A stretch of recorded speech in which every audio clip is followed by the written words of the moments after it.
Yesterday, after hearing hours of victims' impact statements, Alex Murdaugh apologized to his victims in his financial fraud case sentencing hearing. However, his contrition, was his contrition sincere, or is this just a warm-up for what might be a potential retrial in the murder case against him? Murdaugh was convicted on March 2nd, 2023, of taking the life of his wife, Maggie, and son, Paul. I'm Collier Landry. Let's get into it. Testimony continued today in the most notorious criminal trial in... When I was 12 years old, my testimony sent my father to prison for murdering my mother. I decided at an early age that our trauma should not be what defines us. It's what we choose to do with it that does. I'm here to share my unique perspective on true crime, mental health, society, and popular culture, albeit with a slight sense of humor. I'm Collier Landry, and welcome to my show. Live on a Wednesday from Los Angeles, it's the Collier Landry Show. Wherever you may be and however you may be listening or watching, thanks for making me a part of your day. This is a show where I move beyond the headlines and offer you guys my unique perspective on true crime, mental health, society and culture, and albeit with a slight sense of humor. So, welcome. I fumbled through that whole thing because I'm not wearing my glasses, but I have good news, Mover Nation. I am getting the LASIK surgery, and I am very, very, very excited about it. You have absolutely no idea. So in a few weeks, I will be able to hopefully read all of these comments very easily without glasses. But I fumbled through it, so I apologize. Anyways, welcome, Mover Nation. What an interesting scenario that played out yesterday in the courtrooms of South Carolina. I feel like we say that a lot when it comes to the Murdaughs. In this case, it just keeps going, and it's bad. The web of deception is absolutely insane to me, but it hits home a lot as someone who is a survivor of a homicide of my mother by my father. This case really resonates with me. So yesterday he had his sentencing hearing for this financial fraud trial because he had bilked, something like $8 or $9 million out of his clients. Financial fraud, insurance fraud, you name it. And it was really, really interesting to see and hear some things because I went into it with a mild bit of skepticism, to say the least. But as I listened to him, I started hearing, okay, well, maybe there's a little bit of contrition. And then I sort of changed so the car sort of veered off the freeway a little bit. And I said, maybe not so fast. Maybe not so fast, Alex Murdaugh. It could all be a ruse. Is he potentially expecting a new trial? So I want to play a little bit, but Karen Fan says, never thought I'd be tired of hearing about my home state. Yeah, really, right? Of all the places, of all the things to be known for, unfortunately, this is what it is. But he showed a lot of contrition, which I think probably it took a lot of people aback. It took me aback. I thought, oh, maybe there's something to this where, he's really sorry, which I do in a sense think it is. And let me go back. So when I look at these types of things and I see this sentencing hearing and the victims being allowed to attend and give victims impact statements and speak out on what the crimes that he perpetrated on them. Now, to his credit, he did not, as soon as he pled guilty for all of this. He didn't put the state through another trial and things of that nature, which I would have thought maybe he would have done because, he is a lawyer. He has a long history as a litigator and as a lawyer in South Carolina, as is his family. I thought maybe the sort of getting back into the courtroom might be something that would sort of be in his, that he would want or aspire to have happen, because it seems like when you watch the video, he's quite at home in the courtroom. And obviously he spent many, many decades there. And his family's photos, I believe, still hang in the same courthouse, if I'm not mistaken. But to say the least.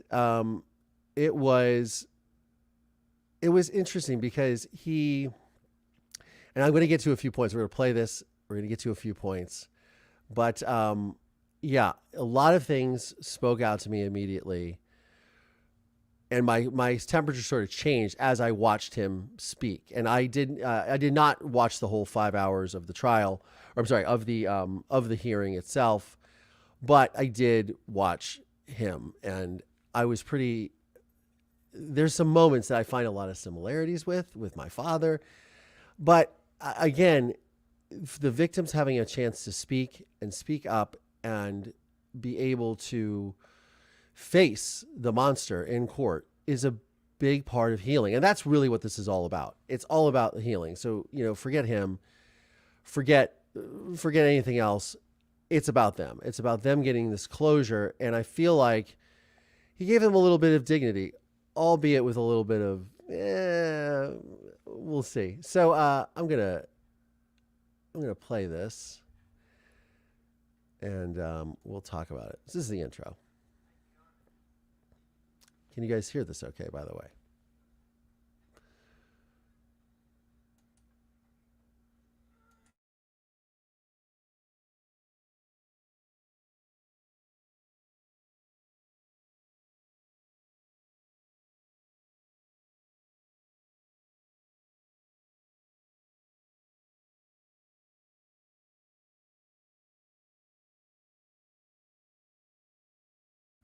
Now, I did like this part where they did uncuff him. It's like they're giving him, oh, no sound on video. Fabulous.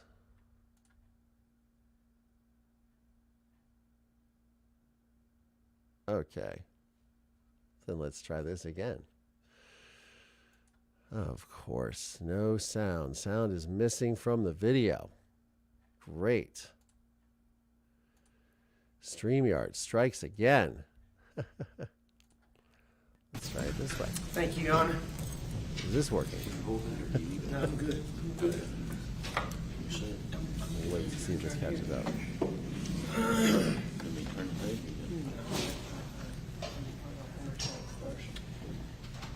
But thank you, Your Honor. I'm going to speak to the victims who spoke to me. Perfect. Great. Okay. Fabulous. Hand-free or are you good? So first thing I want to say is I do appreciate the court not making him stand there in handcuffs, letting him take them off. It was very big of them. They could have made him stand there like a criminal. And I feel like in that way that it was very necessary for him to be able to convey, and for the people that he has victimized to be able to see him as a human being, because it's very difficult, obviously, given the situations, to see him as a human being. But I feel like that was very necessary for them to be able to have those real human moments with him as he apologizes and as he explains himself. But then there's sort of some left turns, which I'll get into in a second. But I did appreciate that for sure.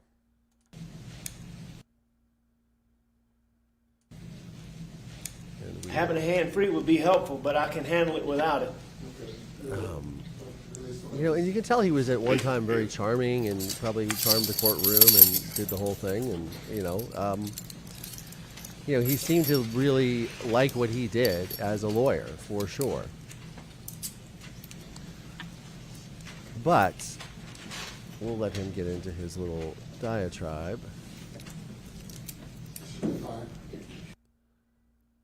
Thank you. Yes, sir.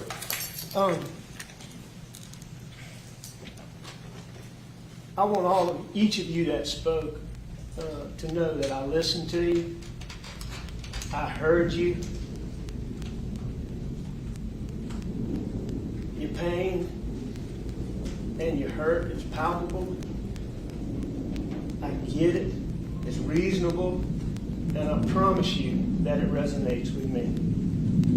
I understand it. I hope that the time will come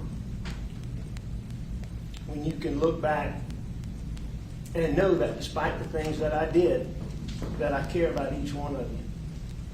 Because I do. I did terrible things. Each of you placed your trust in me. I was very proud of that. And I'm still today honored by that fact.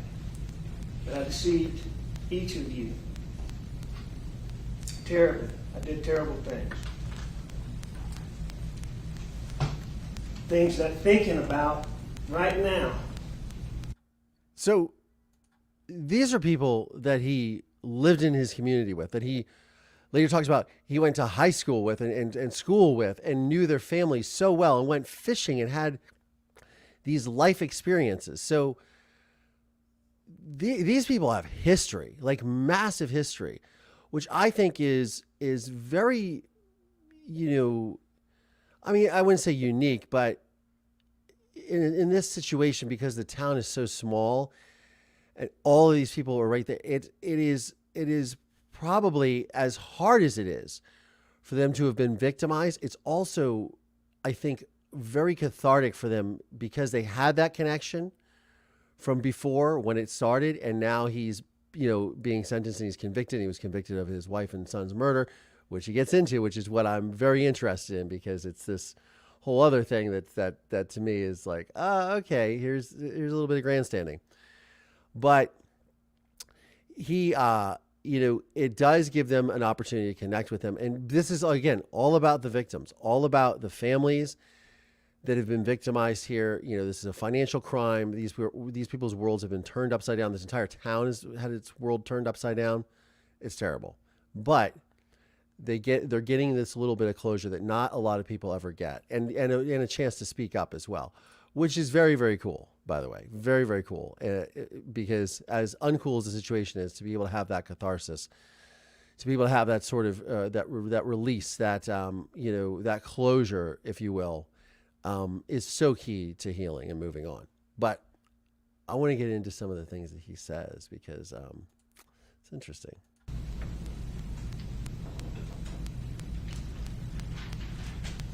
Caused me to be hurt. Caused me to be disturbed. It is so important to me that you know how bothered that I am by the things that I did. Okay, this is a good start. He's bothered by the things that he did. Okay. That's important to me.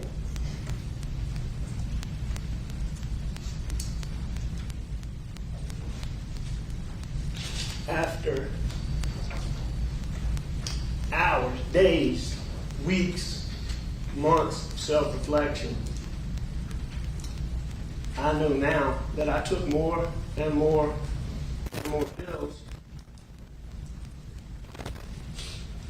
because I was hiding, attempting to hide from the reality of the things that I was doing to all of you. Now, here's where I began to take, this is tough, because, I had talked about in another previous video about the elephant in the room in the Murdaugh trial, and how maybe addiction played a role in his murder trial, in his committing of the murders against Maggie and Paul. But, again, and I had said, well, did addiction play a part in this? And then I had Dr. Kenny Kinsey on here, who explained to me, because he was one of the key witnesses in the trial, and received a lot of notoriety for his fantastic work that he did with SLED and law enforcement down there. And he had mentioned how Alec Murdaugh was a very good trial lawyer, and very excellent in the courtroom, and how he could be an addict and be able to hold that composure in court. He didn't buy himself, because Judge Newman had said at the sentencing, had addressed his substance abuse and usage issues with the opioids and the opiates. And I thought, well, that sounds like a very valid thing to me, but Kenny corrected me and said, hey, look, this isn't quite the case here. So it's interesting to see him bring this back to him. But again, this is how this behavior is. But this isn't the most interesting part.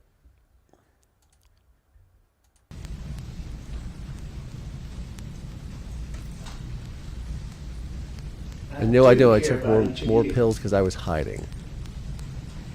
I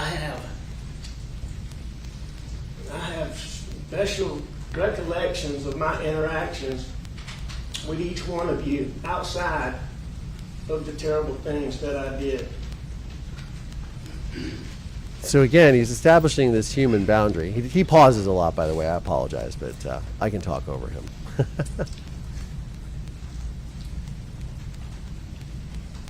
JJ, So he addresses all these people in the courtroom. Obviously, this is his opening as thing. close to you as anybody, I still do.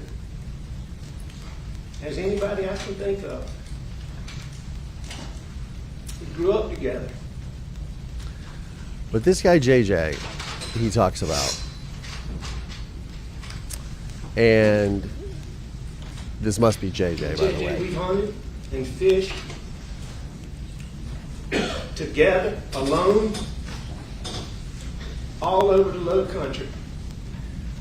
And I mean, I think we've talked to each other about everything that's important to both of us. And here you can see, this man is crying because obviously he's emotional because they had this massive connection, and he has this, he still feels connected to him, right? And this is something that's interesting when you talk about victims of crime and perpetrators and how perpetrators get away with a lot of this stuff, because a normal person who is an empath, and I'm not here to diagnose everyone. Look, I'm not a lawyer. I'm not a psychologist. I'm just a guy who's been through a lot of shit. But you connect with your perpetrator in a lot of ways, like Stockholm system or Stockholm. Blah, blah, blah. Find your words, Collier. Stockholm syndrome. And he still has this connection. So it's just about the violation that this man had, but also this human connection that they have. And that's why I think that this is so key, that they're able to sit here and listen to him. And man, I hate the things that I did. Our daddies were the best of friends. I mean, I mean it. When I say that I care about you, as hypocritical as that seems in light of the things I did, it is so very true. I did care about each of you, and I still care about each of you. Michelle, I can't think of a bad day that a hug from Miss Carey and a kiss from Miss Carey that she would always give when I would see the two of you, because I never saw one without the other, that wouldn't make better. And it was usually accompanied by some sage advice. And this is why he's so good. This is why he was such a good litigator. This is why people trusted him, because he's so good. Like the way he's teeing all of this up. Look, this thing goes on for 50 minutes. The way he tees this whole thing up it's like he should be given an Oscar. It's incredible to me that he's the way he tees all of this up, and he's already, like, he's got me emotionally engaged. I'm thinking, okay, he cares about them, JJ. But you'll see. Now it gets interesting. For words of wisdom that were always so perfectly appropriate for whatever was going on. The words of wisdom. I truly love her, and I love you. And I am so sorry. There's so many others that aren't here today that I hope will listen or be listening one day, like Dion. Dion's daddy, one of my dearest friends. I can still remember going to Dion's graduation, spending time with him. One more thing, JJ, going back, I do want to tell you. And here's the rub. Here's the rub. So I'm watching this thing, and I'm feeling bad for everyone involved, including a little bit of Alec. And here's the rub. Then it hits me, and I'm like, there you go. To how close I feel to you. My wife loved you. and you are absolutely right about everything you said, but you are dead wrong about one thing. And I would never hurt Maggie, and I would never hurt Paul. And it is important to me that you know that. Because she did love you. And I hope you know that. I would never hurt Maggie, and I would never hurt Paul. So this to me, when I saw this and I was listening to it, and I thought, here might be the crux of the whole thing. Here he's back in court, and here he's back in saying, I'm innocent. It was a setup. It was this and that, whatever. And he gets into it later. And I thought, this is something that my father would pull for sure. This is the blame shifting. He's teed up with, okay, pills. I'm sorry. I loved you guys. They loved, you loved my wife. She loved you. And my father would often do this in letters that you guys, I've read on the show before. I continue to read, where he'll talk about my mother in like the third person, or how she was loved. And you're thinking to yourself, if you murdered someone, you took that person's life.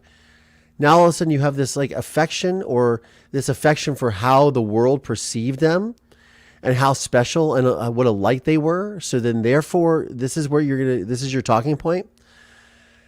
It's very, very interesting and very, very insidious in a lot of ways. And I want to believe that this is sincere. And I hope, and I do believe that part of this is there is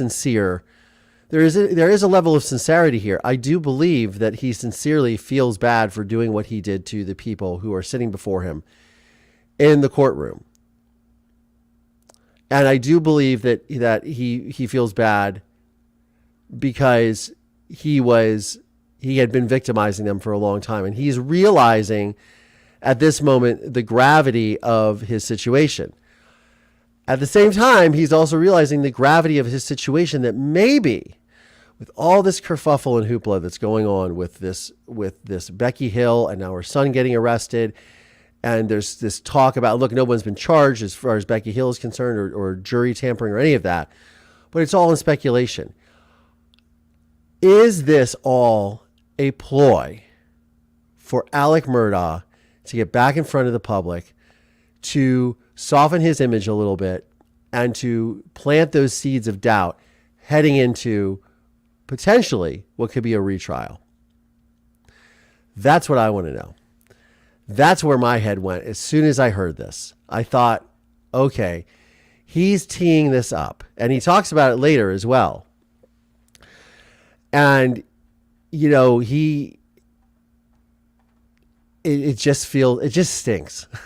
Something's rotten in Denmark here, because, he is using this as a moment, I believe, to manipulate all of us, and to manipulate the Colleton County population and all of these people that are in the community. Like, look, I'm not such a bad guy after all, because here I am apologizing.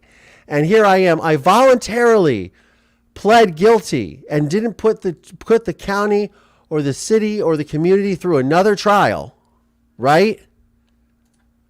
But I'm here to remind you, I'm still the same good old guy you knew before. Here I am, I'm Alec Murdaugh, and I'm a great guy, even though I murdered I'm convicted of murdering my wife and son, and have stolen all this money from these people, and just conducted heinous, abhorrent behavior that took his whole family down.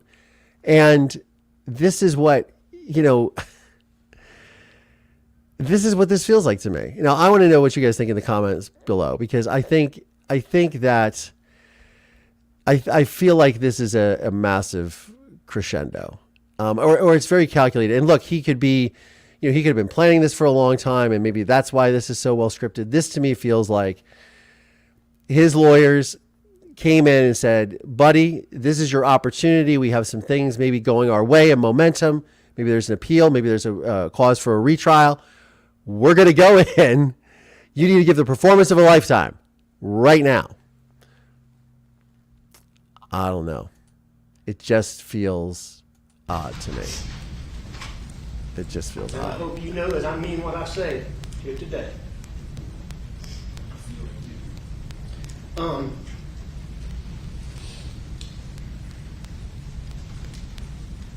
Jamie, Richard, man, Damien's uncle and daddy were as close to me and my daddy as people can be.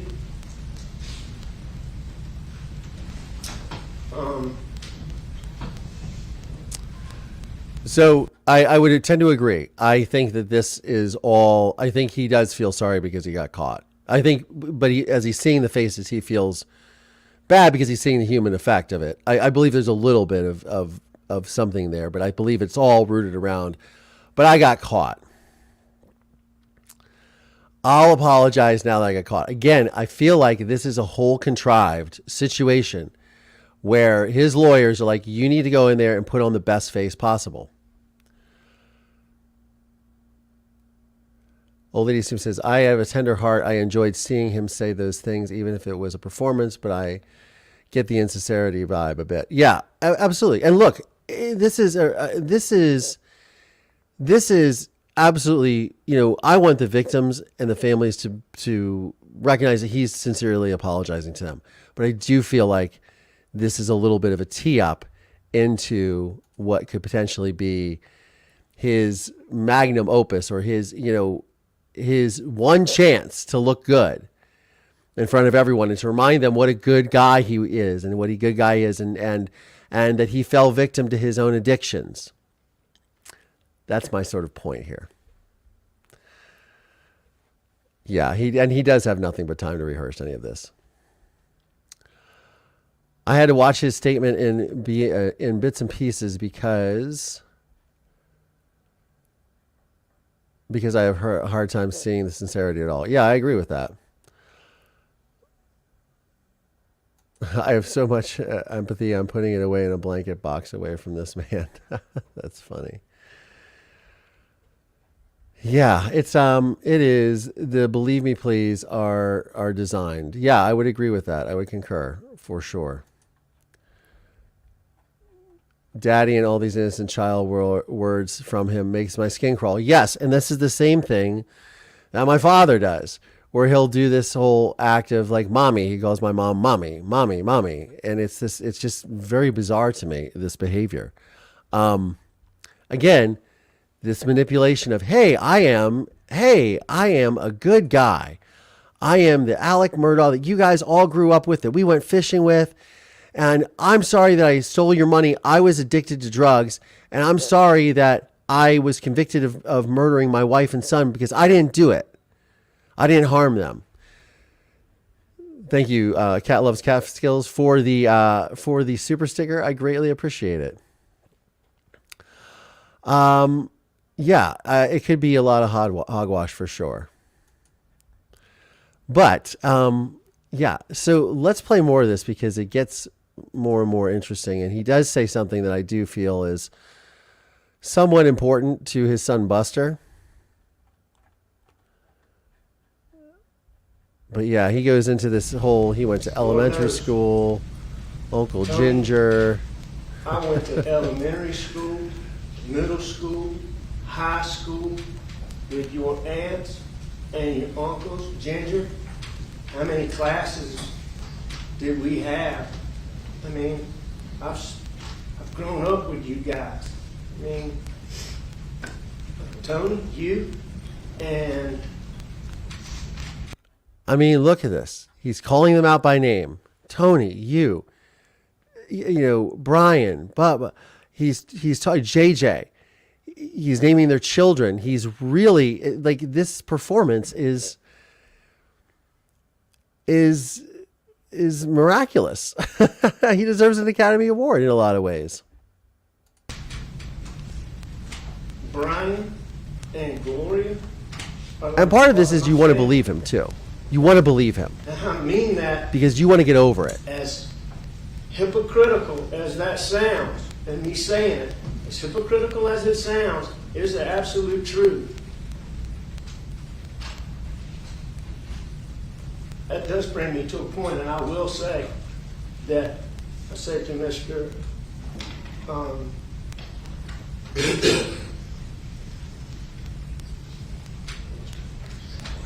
Mr. Bland, Maggie and I raised our two boys with input from her mom and dad and input from my mom and dad. But we are the people who raised those boys, and us alone. With the help of my sister. Now, with that being said, Eric, with that being said, there is no person, period, that was more important to my family than Gloria was. So he was addressing Attorney Eric Bland, who I've been on Surviving the Survivor with, who is representing Gloria Satterfield's family, and I believe also Mallory Beach's family, maybe, perhaps. I might be mistaken in that. But the Satterfields, for sure, in this matter. And he had a fiery exchange with him in this whole, during the whole day of the sentencing hearing. But, he's kind of firing back at him, which I think is interesting as well. He's firing back at at those who have chastised him for doing what he's done, which I was kind of surprised that they allowed. But I mean, I don't know. It's not an actual like trial going on, and he's not a lawyer anymore. He's an inmate. But yeah, I thought that was interesting as well.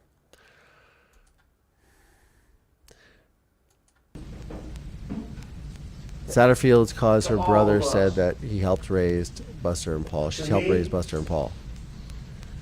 Especially to Maggie.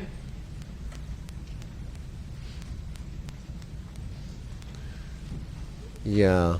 To Paul. We like jazz hands, guys. We like jazz hands. Jazz hands, jazz hands.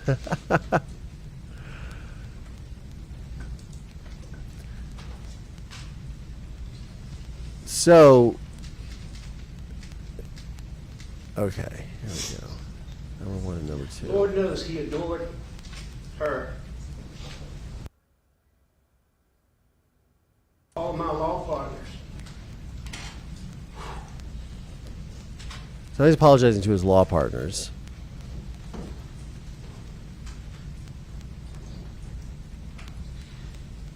Whose lives he destroyed too, by the way.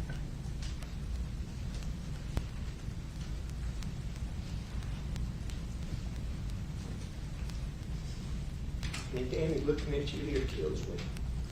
Knowing what I did. Now I want to find when he addresses his son. You guys. Because he addresses Buster, You shared every facet of my life. which was really, really poignant to me. My family. You are my family, Danny. Yeah, so he starts talking to Buster, and I'm going to fast forward it here.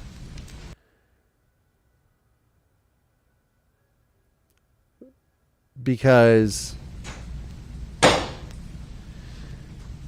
I am so sorry. he talks about, he talks about his, before we get into Buster, he talks about what a good guy he is for pleading guilty.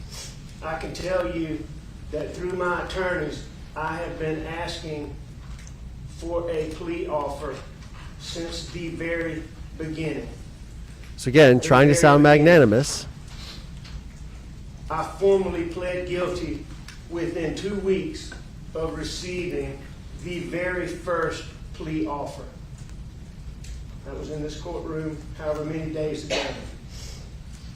But I formally pled guilty. I mean, within 2 again, weeks this is of this receiving grandstanding. the very This is first this plea offer. performance. And you've heard a lot of talk about the sentence. And I will tell you that the sentence that I'm agreeing to is harsher than I wanted. It's certainly harsher than I had hoped for. Oh, that's interesting, Cormac Neal. I will tell you that while I am pleading guilty for a number of reasons, all of which I believe are valid. None of those reasons is more prominent than my hopes that seeing me punished will help each of you heal and begin to be able to put this behind you. Because I can see it. I mean, I can see, I can feel, I know what you've been through. And here he addresses Buster. But I sense it.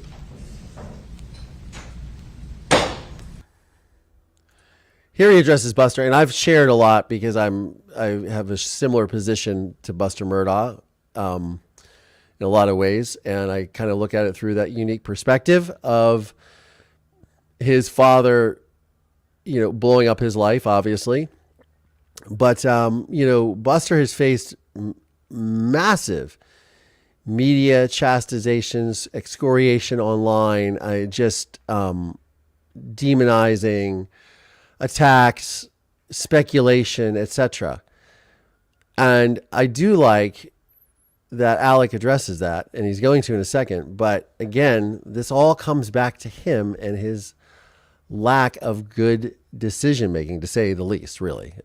Like, hello, man, like, you put everyone in this position. And I am so sorry. And I am so sorry. This should be a drinking game, by the way. How many Now times you say I'm sorry? A few different people. I don't think you make it to the Start end. with Buster.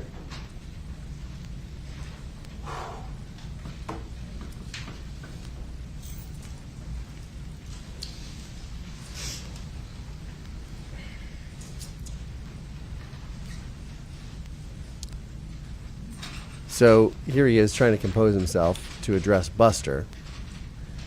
Which again, I think, a lot of times, they had a very close-knit family, and his son has definitely been affected the most out of anyone that is living with his father's crimes. Absolutely. Buster.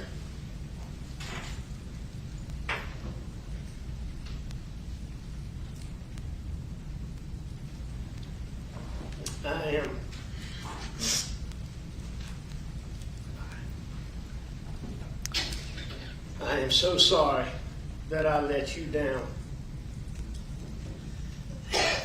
But yeah, you did let him down. Big time.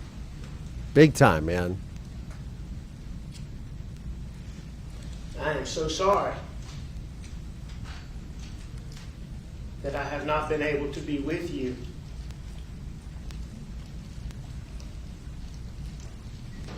During such hard times.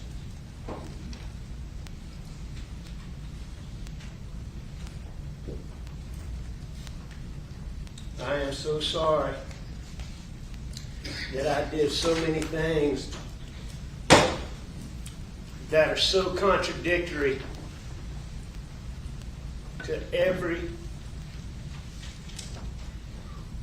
single thing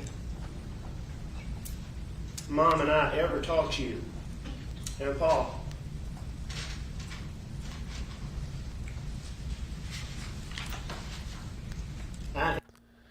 So again, this is a tough and an unenviable position that Buster Murdaugh is in. He's going to have to deal with this man for the rest of his life, and he's going to have to deal with this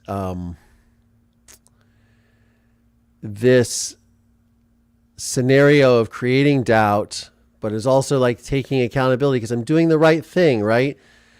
But you're doing the right thing after you're caught is the whole point of this. Like, he's trying to make this almost into a lesson. And my father did this to me too. My father would do this from prison and say, oh, well, I did this and this. You should learn from me. And I'm like, I should learn nothing from you. You're a very intelligent human, and I appreciate that. And there's great qualities I got from you. but I should learn nothing about behavior from you whatsoever. But, because it often came without, like with my father, it would often come without an apology or an explanation too.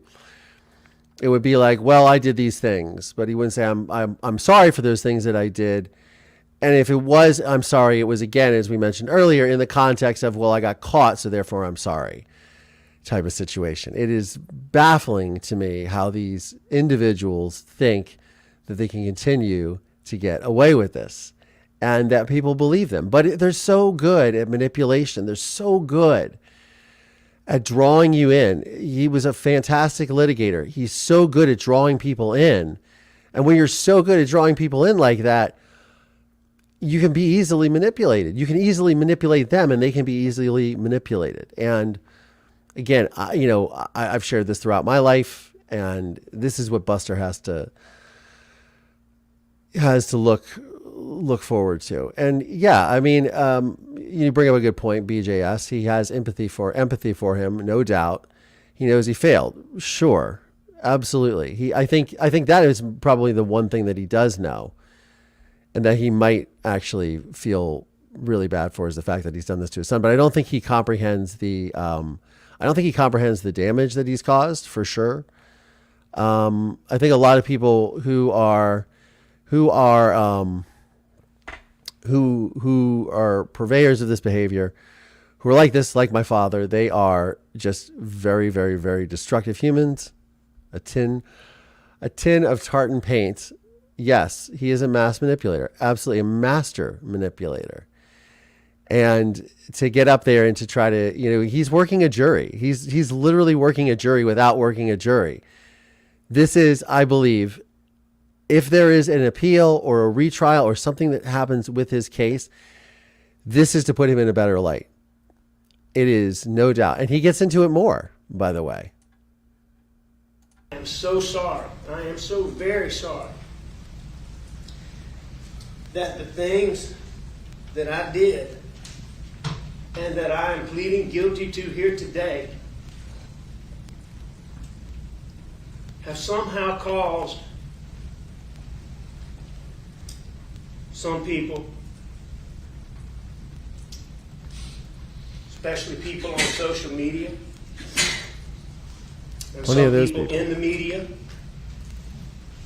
to somehow believe that based on the things that I did, that it is somehow okay to make false, baseless, unsubstantiated claims against you that are not only based on no facts and no evidence whatsoever, but are also not based on any semblance of reality. So this is interesting because he's addressing, obviously, these rumors about the Stephen Smith case and other things, and without directly saying this, of course. So that, he's right in a lot of ways, because he's addressing what is, essentially tabloid conjecture, gossip, social media, Reddit forum chatter, et cetera, that is going after Buster, which I think is unwarranted. There's, from what I've heard, there's no evidence connecting him with the death of Stephen Smith. Officially, he's not been charged, so we'll see how all that plays out. But as far as I know, there's been no evidence, and there's been no charges filed against Buster Murdaugh. So I do like that he is addressing that. But again, the whole point of all of this is, you created this, pal. Your decisions are what led us to this point. That's, and I guess I'm appreciative of Buster, of him addressing Buster, of him addressing this. Again, as somebody who's been through this, I mean, this is just such a mind fuck for his son to just go through, because it is, it is a situation that he will be dealing with for the rest of his life. It's going to haunt him, and it's going to, man, I just hope he has good people around him, and he's a good therapist for sure, because Yeah. whatsoever. And yes, Gen X Granny, people And I am so sorry. believe, and it is very difficult, as Gen X Granny says. People believe what they want to believe. It might be too hard for Buster to face the fact that his dad took his mom and brother. He could be in denial. I agree with that 100%. And one of the things that I'm very grateful for is that I heard. I mean, that's grateful is an interesting word to use in this scenario, but that I heard my mother's life being taken. So I know, and I saw the behavior, and I know what happened, and in gathering evidence with the police, and I was actively a part of that. So I know that happened, right? You know, Buster wasn't around. And so there is this part of, and I went through denial, by the way. I went through denial as a young man, as trying to think, like, it was my father really capable? Could it have been, as somebody, very comically commented, the one-armed man? Could it have been that, right? And, I went through those same patterns of analysis, like, okay, well, here's all the facts. And you kind of start to gaslight yourself in a lot of ways, right? You kind of start to gaslight yourself, like, was he capable of this? Because you start to try to reconcile, well, could I be capable of this because of this? I think that is the hardest thing when you are the son of a murderer who's taken the life of your mother or your own family members. Like, that is absolutely the most challenging and harrowing part, is reconciling and creating that separation of, I'm not that person. And it took me a long time to get there.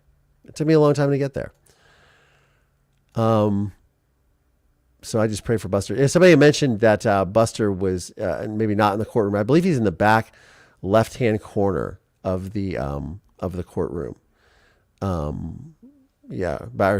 Yeah. So if he's facing the jury box, he's in the back left-hand corner by the television in the corner, I believe, because he has red hair. And I saw when I blew it up on my computer, I was like, oh, it must be him, because his eyes are also directed that way. So I believe he was in the courtroom. Okay, he goes through all this whole apology, and basically he says, here towards the end, he goes into this whole, and I don't know who this gentleman is, if this is his uncle or something, but he goes into this, how much I've disappointed you, and it's an understatement, et cetera, et cetera. When I tell you that it hurts me so much to know that I have disappointed you. And I know that is an understatement.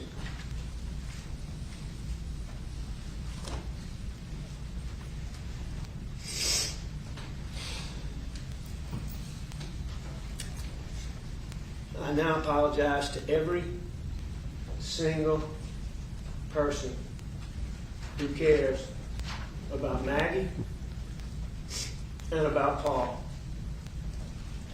because I know that the things that I did, that I'm pleading guilty here today, allowed SLED and the Attorney General's office to focus on me and not to pursue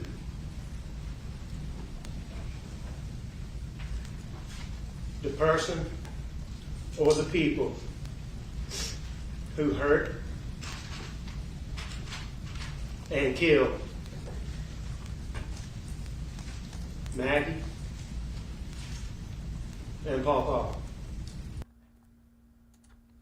And there it is, right there. 42 minutes into this whole thing, it's a 50-minute diatribe he goes through. That's what it is. Again, he starts off with the whole thing, planting the seed of doubt. This guy was a lawyer, a litigator for decades. He starts off with this whole nicey nice thing. I'm here, I'm taking responsibility, appealing to the members of the jury, right? And coming in and saying, we grew up, we went fishing. I know you knew my wife. By the way, I would never harm them. You're wrong in that. And then later he wraps up his whole thing with this statement. I now apologize to every single person who cares about Maggie and Paul because I know the things that I did, that I'm pleading guilty here today, allowed SLED in the Attorney General's office to focus on me and not pursue the person or the people who hurt and killed Maggie and Paul. Like that's it right there. There's the whole reason I think that this even happened. I hate to say it, and I want the victims of the financial fraud to have peace with this, because this is as close as it's going to get. It's like in my film, A Murder in Mansfield, when spoiler alert if you haven't seen it, like my father doesn't admit to murdering my mother. He does it's interesting because this is called like a rolling confession, right? When somebody sort of says, well, I'm responsible for this. So he's saying, and my father used that with me for years. Oh, I'm well, in the film, he says, I'm responsible. When he wanted to get out on parole, he told me he was responsible for my mother's death. And then in the film, he tells this whole story about, the story changes and the whole thing. It's wild, but it always has this, this sort of air of, this rolling confession. There's little facts in there, but again, he blames it on his actions that he did, which led him to slip, which was the drug abuse or usage that he claims that put him in this position, that made him do this, that made him a suspect in the murders. It's, I'm surprised the judge let him go this far, because this to me is a way to tell the public, to try to plant those seeds of doubt, because he didn't represent himself at trial. He had his lawyers. So he is now in a way representing himself. That's what I think this was all about. And I hate to say it, I hate to take away anything from what the victims have gone through, but I started off feeling one way when I watched this, and then it slowly changed. And then this is the end of his whole statement and his whole diatribe is summing this up again. That to me, I don't know. We'll see. But it's not about what I think. It's about what do you guys think? Let me know in the comments below. You guys have been commenting. Yes, the innocent card was played. Absolutely, it was. It was played. It's a soliloquy, and he's talking to the audience, the jury pool. Absolutely. And he's a master manipulator, and I think we've just seen that play out right here in the courtroom. I mean, this is what he wanted, and he got it. Now, whether this leads to anything, obviously there's a lot of, as they say, a lot of baseball to play. There's a lot of things that have to happen. If he even gets a retrial or even gets an appeal or whatever, that's all, obviously speculation at this point. And if there was any, malfeasance or wrongdoing by Becky Hill or by the jury or any evidence of jury tampering remains to be seen, right? But if this comes back to a retrial situation, mark my words, this is going to come back into play. This was a tee up for his profession of his innocence to plant seeds of doubt in anyone's mind moving forward. That's what I think. Marie Hathaway, thank you so much for the super sticker. I greatly appreciate it. Yeah, it's a chess game. Absolutely, Kelly Evans. It's a chess game, and it is a manipulation. I don't know about you guys, but I cannot wait to see the guys go over this on the behavior panel. It will probably take a week or more for them to get to it. I don't know what the behavior panel is, but I'll have to check that out. But yeah, that is my takeaway on the Alec Murdaugh's apology yesterday at his sentencing hearing. And the judge, again, chastises him at the end about substance use and abuse, much like he did at the end of his trial as well. He also said at the end of his murder trial, also had said to him, that he doesn't even recognize the man that he sees before him, and that this person, this monster that was created, because obviously the judge had been in a seated judge for a long time. Obviously, all these people had interactions with Alec Murdaugh. So it's interesting. We'll see what unfolds. I'll do another little analysis of this at another time. But I think this is just, it is just, yes, absolutely, Catherine Pertz. It is a little too late for sure. But again, I think this was all a move to plant seeds of doubt, sow seeds of doubt if there is a retrial or an appeal that leads to a retrial or an exoneration or whatever. It's there to sow seeds of doubt. Yeah. And I'm sure this, I believe, is Judge Newman's last foray into the Murdaugh case. So I think he's going to either retire or just say, I'm not dealing with any of this anymore. Yeah, that is my take on, it's wild. This story is just so wild. Anyways, I want to say thank you all so much to all my channel members, all my channel subscribers, all of my YouTube all of my YouTube members and Patreon members. Thank you all so much for your support. I greatly appreciate it. Please remember to click the like and subscribe button down if you like this podcast, if you like this show, if you like this input, this knowledge that I'm giving you guys, please, my perspective. Please click the like button and think about supporting the channel as well. If you are doing your holiday shopping, please remember I have a Amazon. I'm an Amazon affiliate, and I am able to get commissions and affiliate commissions for any of your purchases for the holiday. If you use Amazon, like everyone pretty much does, you can use that. The link is below in the description box, and it costs nothing to support the show. So I thank you so much. On that note, Mover Nation, we got through another one. I stuttered through it. I haven't got much sleep last night, but thank you so much for tuning in, for supporting, and I look forward to seeing y'all again. Remember, I go live every Wednesday and Sunday at 6 p.m. Eastern Time, and also new episodes of Survivor Squad podcast are out Thursdays and Fridays, and new episodes of my podcast are out as well on Fridays. On that note, Mover Nation, I'm Collier Landry.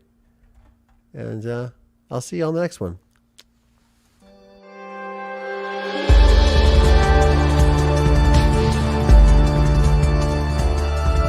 This podcast is made possible by support from listeners just like you. For exclusive content around this podcast, please consider supporting me via Patreon by going to collierlandry.com/support. Please subscribe via Apple Podcasts or wherever you get your podcasts from. And please leave us a 5-star review.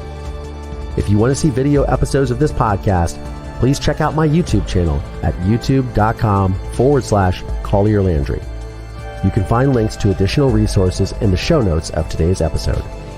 This podcast is a production of Don't Touch My Radio. Copyright Collier Landry.